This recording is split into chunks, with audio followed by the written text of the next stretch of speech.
Bienvenue à tous. Les yeux étaient tournés ce lundi vers le Palais de la Nation où les consultations ont débuté en vue du dialogue politique. Le président de la République, Joseph Kabila, a reçu tour à tour 5 délégations des confessions religieuses, l'Église du Christ au Congo, la Conférence épiscopale nationale du Congo, l'Église kimbangiste, la communauté musulmane et l'Armée du Salut. Les discussions ont tourné autour de 2 questions. Quel pourrait être le format de ce dialogue et quand pourra-t-il se tenir? Des précisions avec Mathieu Kamango. Comme annoncé, Joseph Kabila, président de la République, a entamé ce lundi avec les consultations nationales, avec comme vision globale de créer un climat apaisé avant, pendant et après les élections en RDC. 5 délégations ont été tour à tour reçues par le président de la République. La délégation de l'ECC, l'Église du Christ au Congo, avec Monseigneur Marie Nibodo, insiste sur la nécessité de dialoguer et de fustiger l'inconstance de certains acteurs politiques congolais. Nous lui avons expliqué l'importance de CENI et aussi son autonomie dans l'organisation et le fonctionnement des élections, avec le calendrier qui a été publié au début de cette année. Et nous avons dit que si il y a des opérateurs politiques qui veulent s'exprimer, qui veulent ajouter certains éléments, c'est tout à fait correct et bon. Parce qu'en tant que père de la nation, le chef de l'État a l'obligation d'écouter tout le monde. Après les CC, sera reçue la délégation de l'église kimbangiste, conduite par son représentant Simon Kimbango Kiangani. Les messages sont les mêmes. La RDC a une culture du dialogue, une idée à laquelle la SENCO ne s'y oppose pas.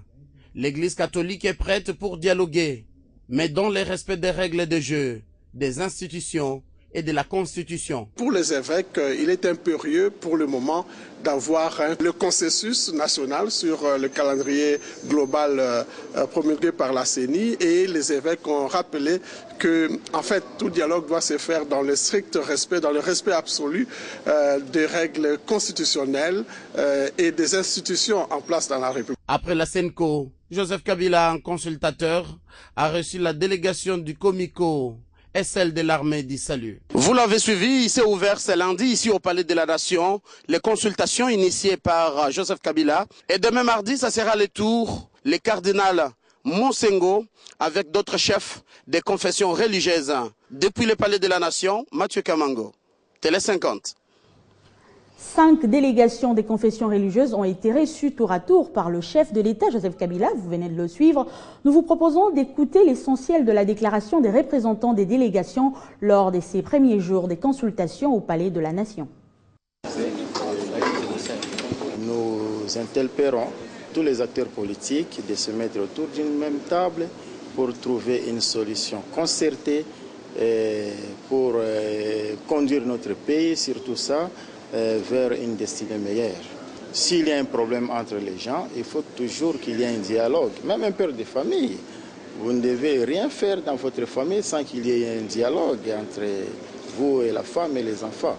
Nous avons parlé avec lui le problème de l'élection et le dialogue, que nous devons respecter le programme qui est donné par la CENI, de respecter aussi que nous devons, que les fils et les filles de ces pays doivent accepter de se mettre ensemble pour le dialogue. Depuis 21,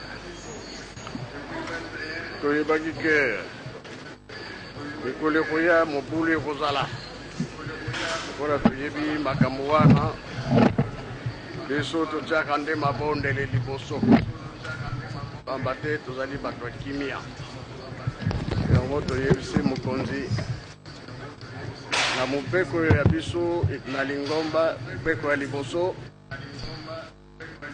tosa leta totango tosi leta totambolaka ensemble. Et nous avons aussi eu le résumé des personnes politiques qui disent une chose et son contraire. Alors ce genre de versatilité, nous devons avoir la culture de les effacer maintenant, parce que ça ne rassure pas. C'est pourquoi, avec cette note-là, nous avons encouragé qu'il y ait la constance. Lorsqu'on dit une chose, on reste ferme dans la mesure où la thèse est confirmée bonne. Pour les évêques, c'est apporter vraiment un messager de paix, un messager aussi de l'espérance, apporter leur contribution pour un climat de confiance d'abord, mais un climat aussi de paix, dans la transparence, dans le respect des droits humains, et que chacun mette la main dans la pâte pour réussir ce grand pays, de bâtir un Congo plus beau qu'avant. Autre chose à présent, je l'annonçais au sommaire de ce journal, le Conseil économique et social a clôturé ce lundi à Kinshasa sa session ordinaire d'avril 2015, une session inaugurale qui a permis à cet organe consultatif d'élaborer ses textes fondamentaux en rapport avec la bonne marche économique et sociale de la République démocratique du Congo. La session qui vient de s'achever a été riche en matière, car elle a permis la constitution des commissions permanentes, l'adoption d'un projet de budget pour l'exercice 2016 et l'adoption du règlement financier, a indiqué le président du Conseil économique et social dans son discours de clôture. Son rôle étant de donner des avis consultatifs au gouvernement, à la présidence de la République ainsi qu'au Parlement, cet organe se décide de donner des réponses aux questions fondamentales suivantes. Comment se fait-il que aujourd'hui nous nous retrouvons dans le peloton des pays les plus pauvres du monde? Qu'est-ce qui s'est passé?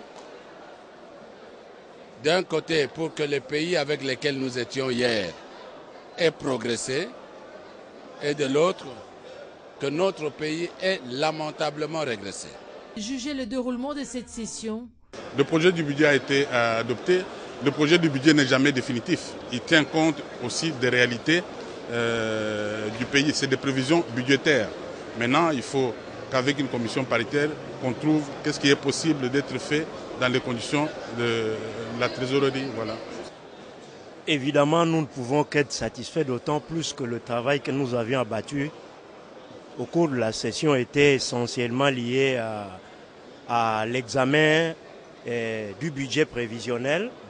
Tout compte fait, le rendez-vous est donc pris pour le mois d'octobre prochain. Dans l'actualité également, la Troïka stratégique s'est tenue ce lundi à la primature. Les habitués de cette réunion se sont réunis autour du Premier ministre Matata Ponyo pour discuter sur la situation économique sur le plan international et national, mais aussi des questions liées à la politique interne du pays. Au cours de cette réunion, le chef du gouvernement a également demandé au ministre de l'économie de rencontrer les opérateurs du secteur pétrolier du Nord et Sud Kivu pour en savoir plus sur les difficultés auxquelles ils font face. Suivez la restitution de cette réunion avec le ministre de l'économie, Modeste Bati Lukwebo. Son Excellence, Monsieur le Premier ministre, a abordé la question liée à la politique interne et ensuite la situation économique sur le plan international et sur le plan national. S'agissant de la situation économique sur le plan international, d'abord il s'observe qu'il y a eu les assemblées annuelles de la Banque africaine de développement qui se sont tenues à Abidjan, en Côte d'Ivoire, et qui marquent d'ailleurs le retour du siège de la BAD à Abidjan. Pour ce qui est des dossiers, Son Excellence, Monsieur le Premier ministre, a demandé au ministre de l'économie d'aller rencontrer les opérateurs du secteur pétrolier du Nord Kivu, en même temps que ceux de l'Ituri et du Sud Kivu, en vue d'échanger et de voir quelles sont les difficultés auxquelles ils font face, dès lors que le gouvernement, en ce qui concerne la fixation des prix, a accordé une baisse de 50 francs sur l'essence et de 60 francs sur le gazole par rapport au prix de janvier 2015. Le gouvernement ne comprend pas comment ces opérateurs puissent se plaindre en ce moment. C'est que sûrement il y a des surtaxes au niveau des provinces et c'est ce qui va être examiné. justement à Butembo, au Nord Kivu, les pétroliers ont débuté une grève. Les 13 stations-service de la ville sont fermées. Les opérateurs économiques de ce secteur protestent contre la taxation des frais de déclaration des produits pétroliers à la douane de Kassindi. Conséquence, peu de circulation des engins roulants dans la ville. Martial Bendelo pour plus des précisions. Les stations-service restent fermées ce lundi matin sur l'ensemble de la ville de Butembo. Les opérateurs économiques du secteur pétrolier sont en grève. Décision prise pour dénoncer ce qu'ils qualifient de surtaxation leur imposée à la douane lors de la déclaration de leurs produits à l'importation. Un agent d'une station-service nous a déclaré que ces derniers temps, les services douaniers ont ajouté $7,000 américains sur les frais de déclaration de tout camion citerne. Ce mouvement de grève qui, s'il perdure, risque d'impacter négativement sur les activités quotidiennes de la ville. Avant le déclenchement de la grève, les pétroliers de Butembo ont d'abord revu à la hausse le prix du carburant à la pompe. Un litre qui se négocie à 1400 francs congolais est passé à 1600 francs congolais. Mais cette hausse ne nous a pas arrangé, a déclaré cet agent de station-service. Il menace de radicaliser le mouvement si les services douaniers ne reviennent pas à leurs mesures. La situation est identique aussi à Bunia, dans la province de l'Ituri. Les pétroliers de la place évoquent les mêmes raisons. Des sources proches du gouvernorat du Nord Kivu, nous apprenons que le ministre de l'économie nationale est entendu à Goma ce mardi pour trouver solution à ces problèmes. Martial Bendelo, Nord Kivu, Radio 50. Direction le Zimbabwe pour parler de cette réunion des ministres du genre et des affaires féminines des pays de la SADC. Les participants ont décidé, entre autres, de travailler ensemble pour lutter contre les violences basées sur le genre. La délégation congolaise a été conduite par la ministre du genre, Bijou Mushitukat. Harare, au Zimbabwe, et c'est ici que s'est tenue la réunion ordinaire des ministres responsables du genre et des affaires féminines de la SADC. 14 délégations de différents pays de la SADC ont répondu présents à ces échanges. Dans la République démocratique du Congo, la délégation congolaise a été conduite par la ministre du genre, Bijou Mushitukat, qui a salué des progrès significatifs réalisés par la RDC, son pays, mais aussi les autres pays membres de la SADC sur le genre et le développement, mais aussi dans la lutte contre toute forme de violence basée sur le genre. Cette réunion a été ouverte par le vice-président de la République du Zimbabwe, Emerson Mnangagwa. Au total, 13 recommandations ont été formulées à ces échanges et débats. Les ministres ont décidé, entre autres, d'exhorter les États membres à élaborer des stratégies globales pour lutter efficacement contre les violences sexistes qui s'amplifient pendant les conflits, mais aussi entreprendre et intensifier les activités de lutte contre les violences sexuelles. La réunion constate que le progrès ont été réalisés en matière de mise en œuvre du protocole de la SADC sur le genre et développement, ainsi que la nécessité de revoir les objectifs du protocole. Les États membres dans la République démocratique du Congo, qui ont atteint une grande représentation des femmes aux postes politiques, seront félicités et appelés à faciliter la matérialisation de la parité entre hommes et femmes. La prochaine réunion est prévue toujours cette année au Botswana. Revenons à Kinshasa, sécurité routière. Bientôt, le boulevard Lumumba sera finalement vêtu de cette passerelle pour la protection des piétons et leurs biens. Ces édifices modernes de la sécurisation et facilitation de la circulation sont constitués d'une superstructure métallique et d'une infrastructure en béton armé. Tous les éléments des structures métalliques de cette passerelle fabriquées en Turquie sont déjà arrivés en RDC. Nous sommes au port international de Matadi. Ces bateaux en plein déchargement contiennent toutes les pièces des superstructures métalliques qui vont constituer ces édifices. Au total, 7 passerelles seront installées pour faciliter la traversée de piétons sur le boulevard Lumumba.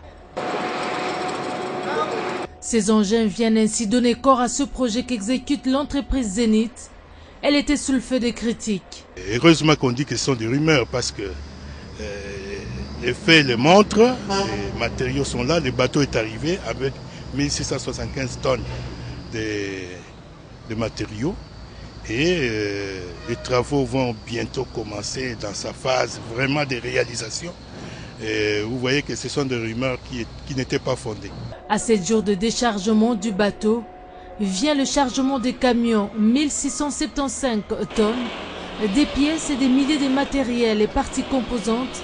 Direction Kinshasa. À ces jours, 11 camions sont déjà arrivés.